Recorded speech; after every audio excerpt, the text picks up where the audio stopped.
Mumbai Indians అసలు ఆ పేరున్న తర్వాత నీ ఫీలింగ్ ఏం చెప్పు? అసలు వైబ్రేషనా, సెలబ్రేషనా, లేకపోతే ఎమోషనా? అన్న ముంబై ఇండియన్స్ చూస్తే ఆ పేరులోనే ఇండియన్స్ అంటే మన ఇండియన్ లైనప్ పెట్టుకునేసి అదొక మనకి ఎమోషనే ముంబై ఇండియన్స్ అనేది ఫస్ట్ థింగ్.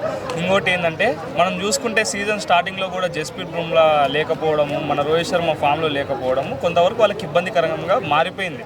అందరూ అనుకున్నారు అరే ముంబై అయిపోయిందిరా ఇంకెళ్ళిపోయిందని. గతంలో చూసుకుంటే కూడా 8కి 8 మ్యాచ్లు ఓడిపోయి మిగతా 7కి 7 మ్యాచ్లు గెలిచి మన ఇండియాలో ఫైనల్ కొట్టిండ్రు. అట్లా ఈసారి కూడా ఖచ్చితంగా ఇప్పుడు 7th ప్లేస్ నుంచి 3rd ప్లేస్కి వచ్చింది.